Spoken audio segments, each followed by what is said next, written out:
What's going on, dweebs? And it's your boy. This video here, we're going to be talking about Mod 15 class changes.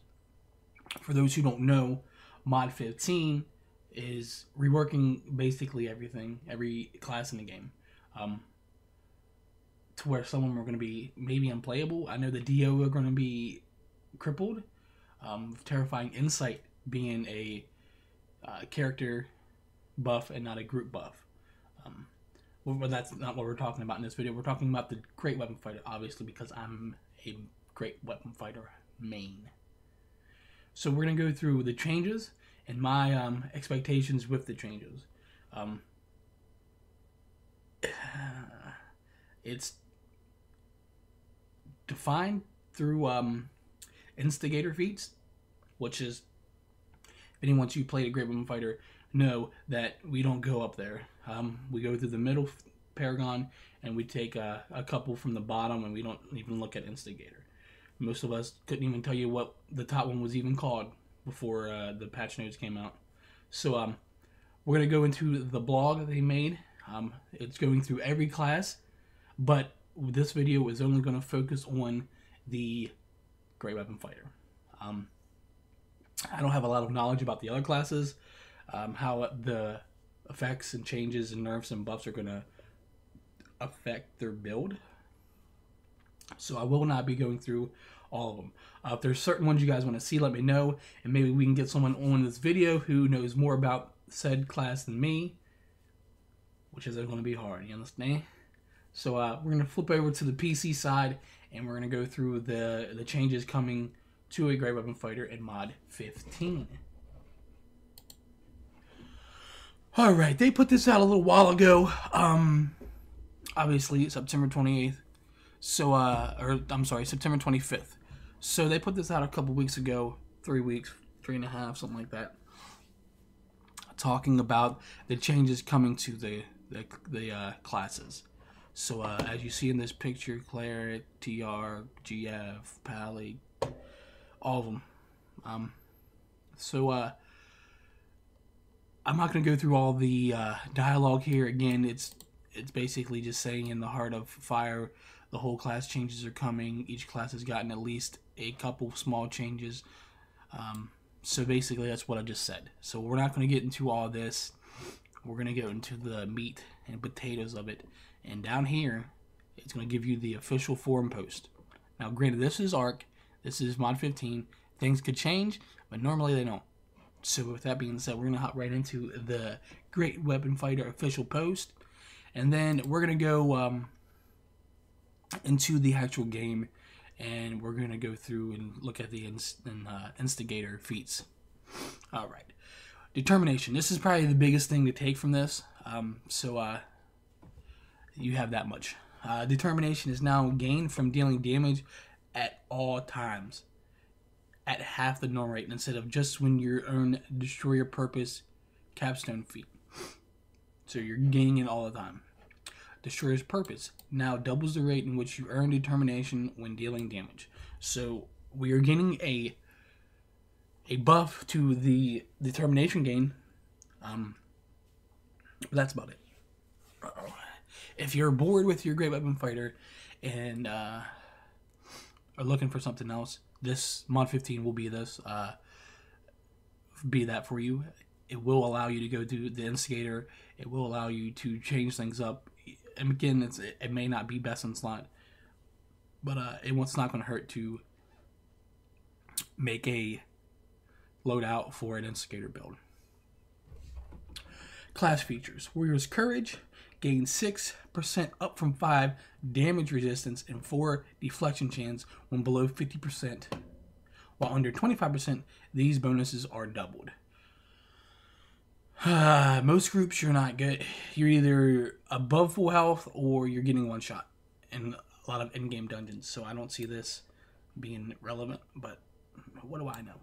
Alright, Warrior's Courage damage resistance per rank is reduced to 3%, down from 5. So as this is a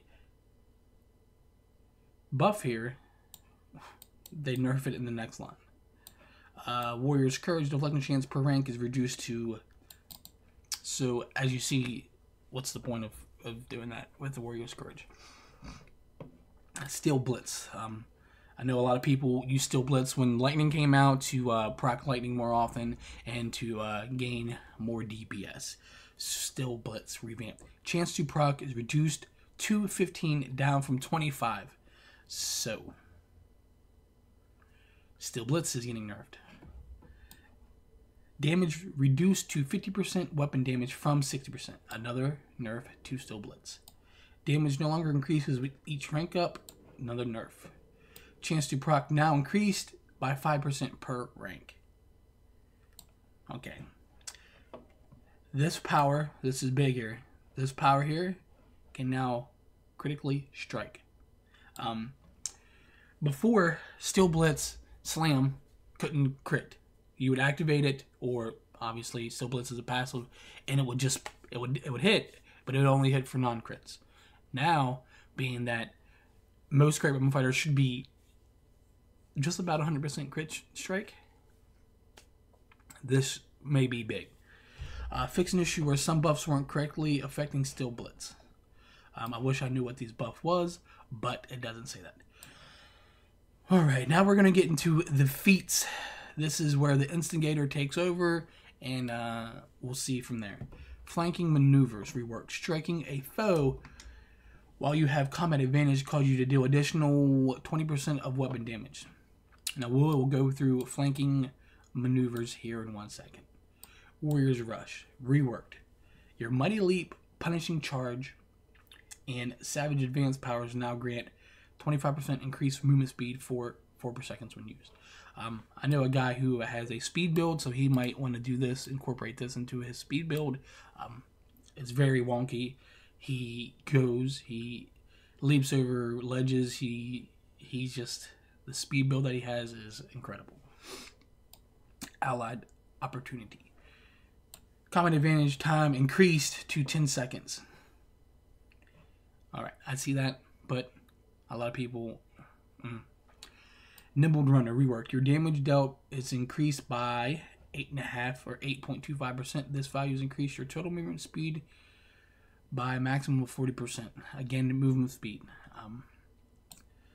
For the longest time, people have been worrying about movement speed. They've been worrying about clear times. These movement speed things that a great weapon fighter are getting is only going to be beneficial if the rest of the group can keep up. If you're outrunning the rest of the group, you're going to die, and you're going to basically prolong the inevitable, which is making the dungeon run speed longer. So the whole Shepherd's Devotion, procking, all that good stuff is great. But if the group can't keep up with you, then you might as well not have it, in my personal opinion, unless you're doing dailies. Crippling Strike rework. Your at-will encounters and daily powers slowed targets hit by 5% for 5 seconds, stacking 6 times. So that's 30% for 30 seconds. Crippling Strike is also in the Instigator Path.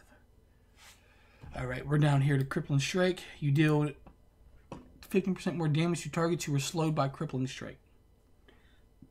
So these here kind of work together.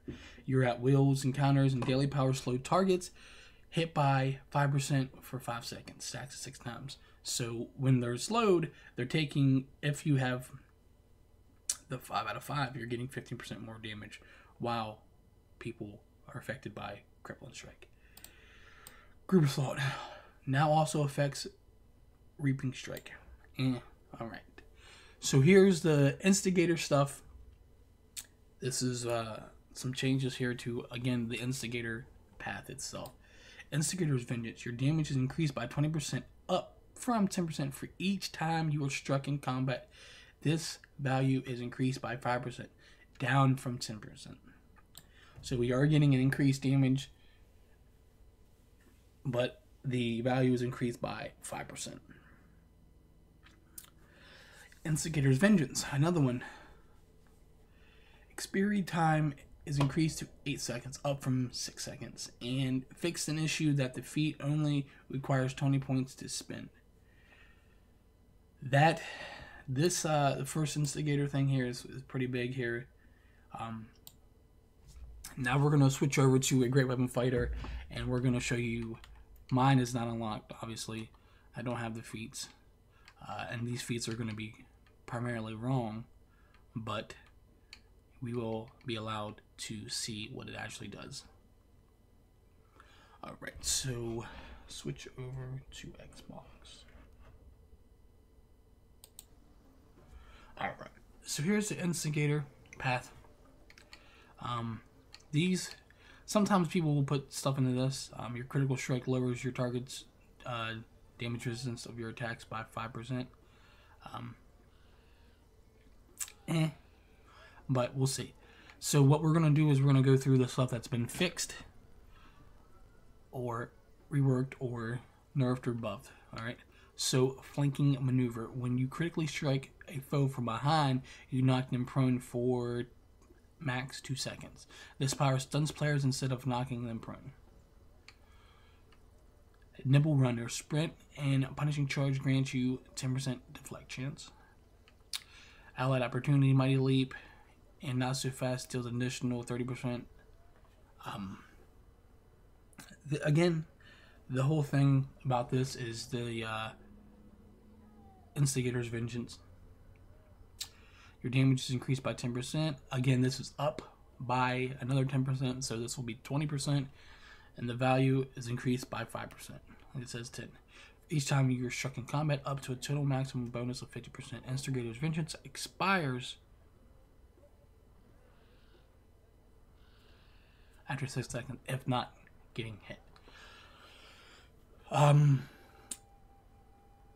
I don't know how this is going to work with a single target boss unless he's proccing AoE attacks all the time. Strahd, sure. The Golem, maybe. Depends on if the tank can keep aggro. And Sisters, yeah, because you're constantly getting hit. Myself, personally, I will try the Instigator Paragon and see. I will test it out. Most of this heroic feats will probably stay the same, because why not? And the Destroyer Paragon will take a hit, obviously. As of right now, as it sits, I don't think Instigator is going to be BIS. It's just going to be something different for people to try out. They've made it clear in the last couple vlogs and the last couple streams that Cryptic and all those people have done that they are not releasing any new classes anytime soon. Their plans, however, is to rework, redefine, and try to optimize the classes they have now before they release a new class. To them, it takes a lot of work and a lot of effort to put a new class in the game, and they feel that it should be right if they put a new class in the game and not fix the classes that they have. To me, I respect that, but it's been, what is it, 3 years now since we've got the Paladin. Maybe time for a new class. Maybe time to spice it up, get something going, because a lot of people are bored of the game. A lot of people are stale of the game, and bringing in a new class is not only going to get people excited, but it's going to get people spending money in the game again. Because after you're the last Hunt Gate debacle that you alienated 80% of your clientele because of whatever reasons you had, people are on the fence about this game. I know people personally, and I see it in the viewers, and I see it in the streams, and I see it in people's videos. So it's going to be a long road for them to rekindle the effects that they've created with the Hunt Gate, or the band, or whatever you guys want to call it, whatever the cool kids are calling it these days. So that is pretty much it. That's pretty much all I wanted to talk to you guys about. I wanted to go over the feats. I wanted to go over the changes and the reworks for the Great Weapon Fighter and talk about the Instigator Paragon Path. Because, again, most of the stuff is never going to change, and I'm glad to see that they've fixed the Instigator. I wouldn't say fix, I would say rework. Maybe next mod or two they're going to work on Sentinel, maybe get that going. But I don't know. Sentinels ES is not very good looking here. So that's another video. Again, if you guys want me to talk about the other classes that are being changed, let me know in the comments below. So I'm sure some of you guys know that I've created a GF. It is far from being anywhere talked about, but we can go over some feats and some changes that are coming to the GF if you guys want to. Right now I'm at like 14.5, 14.6. I got a lot of 12s, but that's about it. I'm still trying to gain up some AD for the companions and all that good stuff, but that's for another video. This video has ran long enough, and if you guys made it this far, please leave a comment and like the video. We greatly appreciate it. We're trying to hit 1,000 subscribers. You understand? We're trying to hit 1,000, and I need everyone's help to reach said goal. If you guys hate me and you don't want to support me, that's fine too. This is America. This is Frank signing out. Peace.